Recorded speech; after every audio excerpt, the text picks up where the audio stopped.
rien que le terme flash est censé parler, quoi. C'est-à-dire que tu vois quelque chose, c'est un flash pour toi, c'est je le veux, il me le faut, il me parle, il exprime ça chez moi. Je m'appelle Clara et mon nom de tatoueuse c'est Diminet. Je tatoue à Strasbourg dans la boutique Bleu Macadam qu'on vient d'ouvrir avec Fandrelam.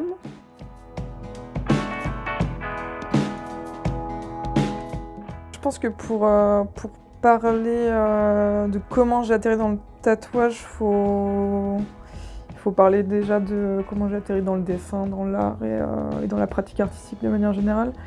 Et concrètement, depuis toujours, je voulais être illustratrice. Enfin, depuis mes 5-6 ans, enfin, ça a toujours été l'objectif premier. Enfin, j'ai d'abord voulu être pirate et après illustratrice.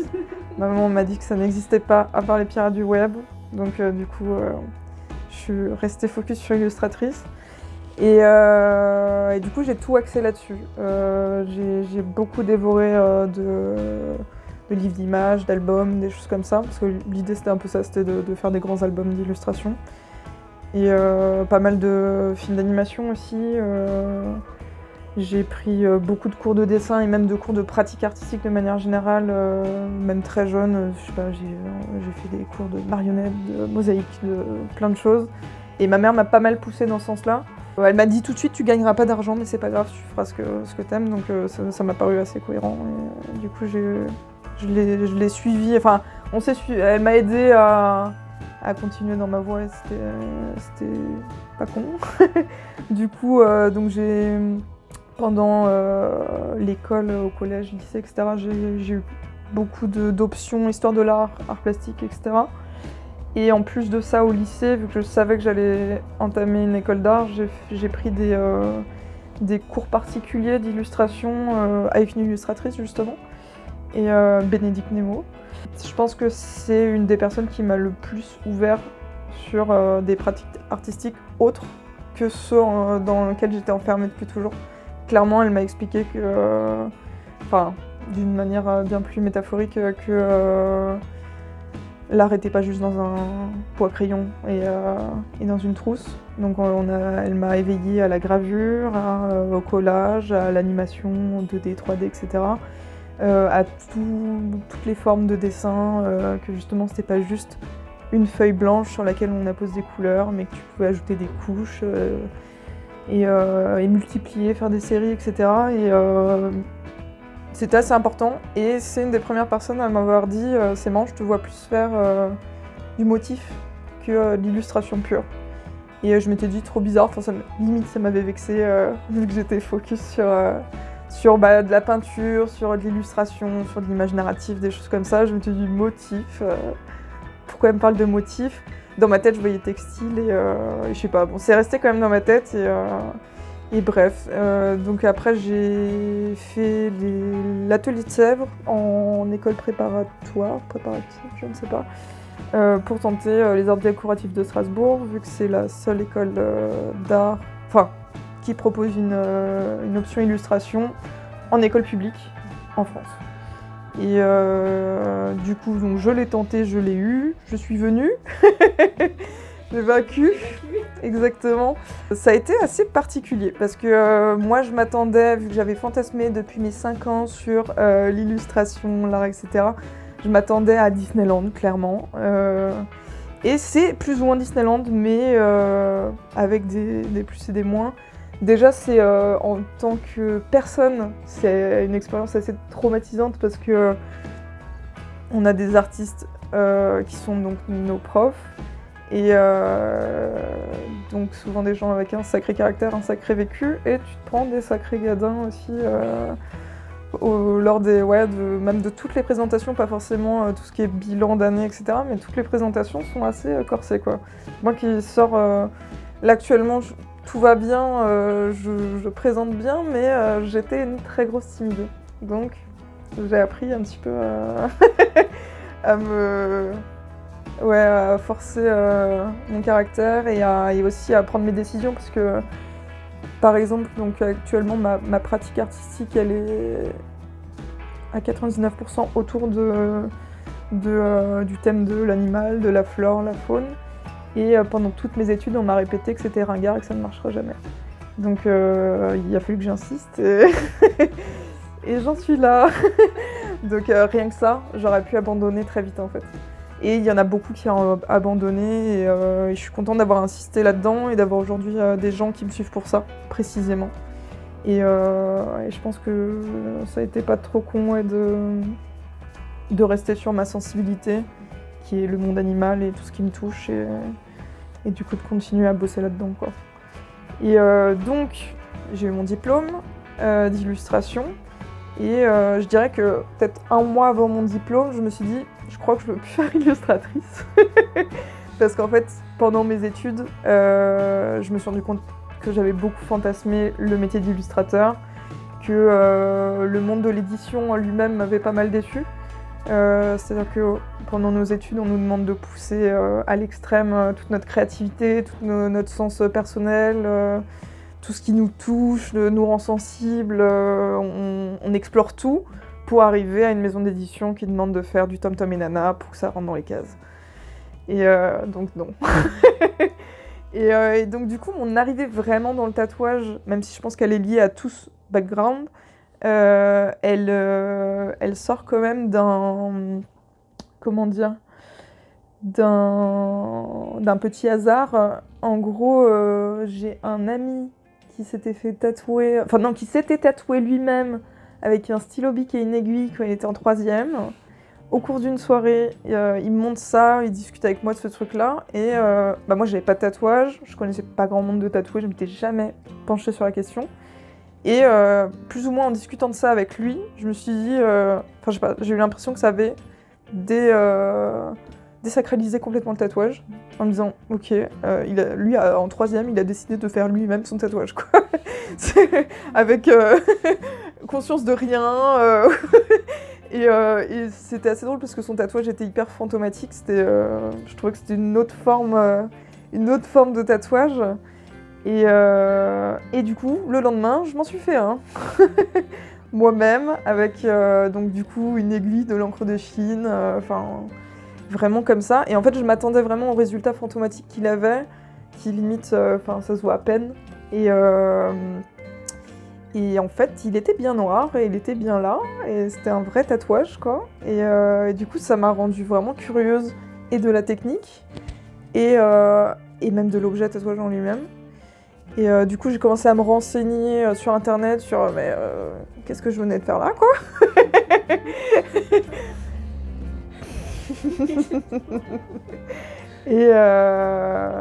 Et sur finalement le matériel et la pratique, etc. Et je pense que c'est un gros point de départ, c'est là où ça m'a rendue hyper curieuse. Pendant mes études, j'ai beaucoup tâtonné vers plein de techniques, où j'adorais apprendre une technique, la bosser à mort pendant 6 mois, et passer à une autre. Et là, j'ai eu l'impression d'être hyper curieuse de cette nouvelle technique. Et un mois après, j'allais avoir mon diplôme, donc finalement, je me disais, après mon diplôme, je m'intéresserai à ça, quoi. Et du coup, j'ai acheté une machine, j'ai commencé à me renseigner de part et d'autre. Je suis allée me faire tatouer quelques mois après, genre pas instantanément, mais je dirais 6 mois après. Et j'ai commencé, j'ai repassé mon tatouage que j'avais fait à l'aiguille, je m'en suis fait un autre, j'ai tatoué un ami, etc. Et en fait, d'ami en ami, j'avais déjà sur les réseaux mon travail d'illustratrice, et j'ai posté du coup à ce moment-là mes tâtonnements en tatouage. Je me suis retrouvée à avoir des gens du coup qui me contactaient, que je ne connaissais pas, pour des tatouages, et je me suis dit mince. C'était un apprentissage de technique de mon côté, c'était une curiosité, c'est en train de devenir important. Du coup, j'ai passé ma formation hygiène, et à ce moment-là, ça a un peu été un déclic en me disant, est-ce que je suis pas en train, en fait, juste d'avoir trouvé ma voie dans l'illustration, qui est le tatouage. Et justement, j'ai eu, je crois que c'est au bout d'1 an de tâtonnement à apprendre la technique que je me suis dit, attends, je bosse toute seule, j'ai pas de patron, je vois des gens tous les jours, c'est trop bien, je rencontre des gens de partout que j'aurais jamais rencontré autrement. Je bosse en partie chez moi, en partie avec eux. J'ai l'air de pouvoir gagner ma vie, contrairement à ce que disait ma mère. Et les gens viennent me voir pour mon univers, parce que ça les touche, ça leur parle, ça les intéresse. Du coup, je me suis dit, mais je crois que c'est ma vocation en fait. Et du coup, j'ai rendu le truc réel en prenant un local, en essayant de bosser un peu plus sérieusement, enfin pas plus sérieusement, mais d'apprendre plus rapidement les techniques, de demander à des tatoueurs de l'aide, etc. Et voilà. Du coup, j'ai bossé pendant... là, ça fait 5 ans, je pense. 5 ans que je tatoue. Et j'ai bossé donc pendant 4 ans et demi dans un local qui était chez moi. Et là, donc, on a ouvert Bleu Macadam en janvier, donc il y a 6 mois, quoi. Dans ma tête, j'ai l'impression d'être à égalité entre illustratrice et tatoueuse. Parce que pour moi, le travail se divise, alors plus qu'en deux, mais particulièrement en deux, avec le travail d'illustration et de graphiste presque, par moment. Et le travail de tatoueuse quand je suis en train de bosser sur le corps de la personne. Donc ouais, pour moi c'est vraiment les deux, et c'est en effet, c'est vraiment... il y a une sphère qui est comme ça de l'illustration, il y a plein de petits satellites, et je suis dans ces petits satellites actuellement. Donc ouais, les deux sont ultra liés. Pendant mes études d'art, longtemps je me suis dit mais qu'est-ce que je fais là, parce que je me sens pas artiste à proprement parler. Parce que l'illustration, c'est quand même une branche de l'art qui est particulière, on répond à des contrats, on n'est pas, même si tu as ton univers, on n'est pas acheté pour des musées, enfin c'est vraiment particulier. Donc déjà la différence artiste et illustrateur, longtemps ça m'a fait bizarre. Mes amis ou les gens que je rencontrais qui me disaient « Ah, t'es artiste ?» Pas tant, je suis illustratrice, je dessine, enfin il y a déjà, au niveau des termes, je trouve ça très compliqué. Mais alors artiste, artisan, c'est encore plus compliqué à mes yeux, parce que justement les artistes, ils sont amenés à apprendre énormément de techniques, enfin la plupart du temps, il y en a qui n'en font qu'une et qui en sont spécialistes, mais la plupart du temps, tu vacilles entre ces différentes techniques.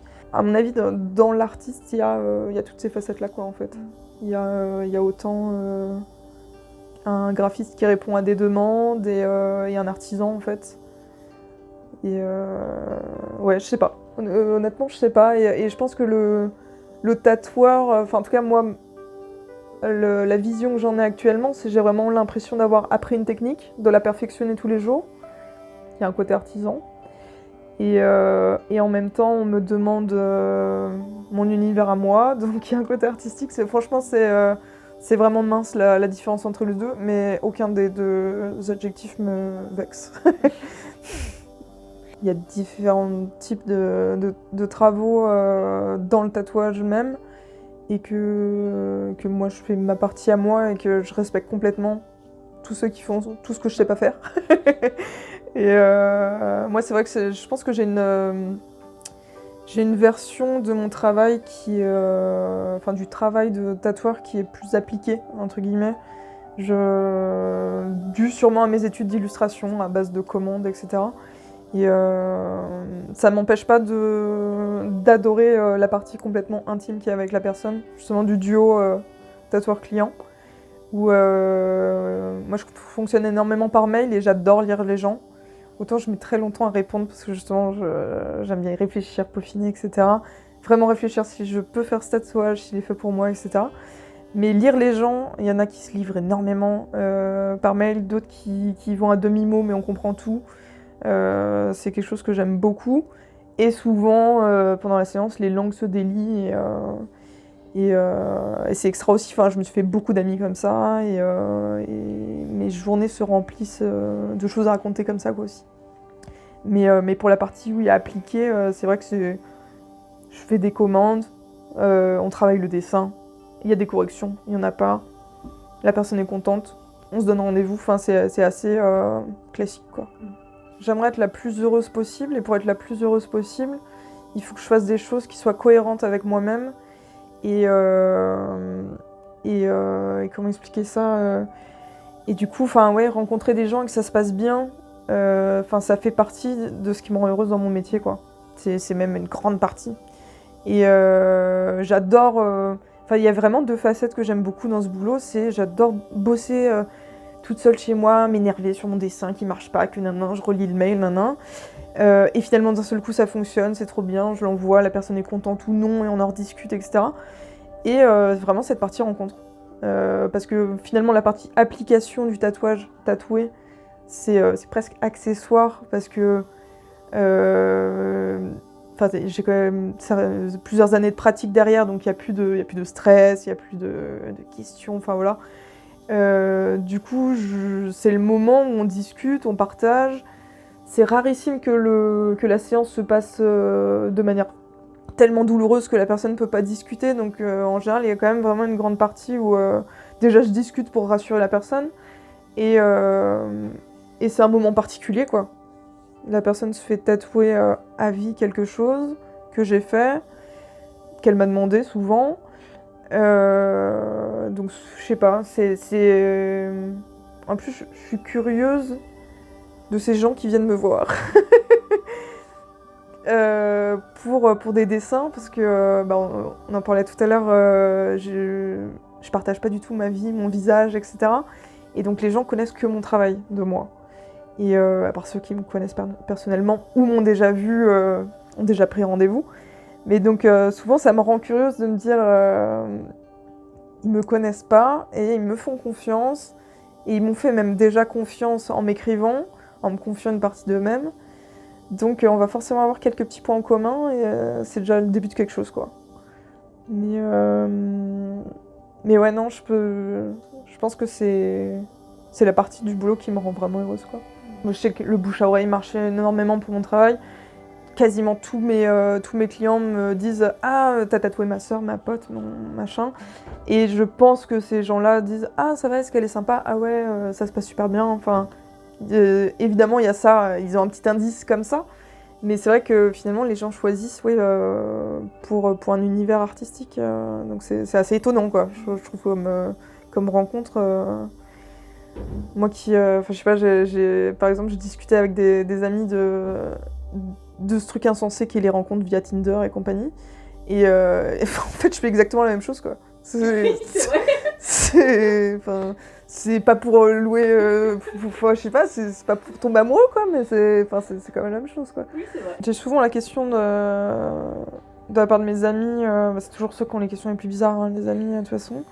C'est est-ce que t'as déjà eu un client avec qui ça s'est mal passé, qui était pas sympa, désagréable, ou quelque chose comme ça. C'est souvent, ça tourne autour de ça. Et à chaque fois, honnêtement, j'ai beaucoup de mal à me souvenir. Et pourtant, j'ai vu là actuellement quand même des centaines de gens. J'ai pas souvenir d'une fois catastrophique, de personnes, je sais pas, désagréables ou quoi. À chaque fois, quand même, il y a un petit hasard qui fait que ça se passe super bien. Et que au pire, c'était juste sympa, quoi.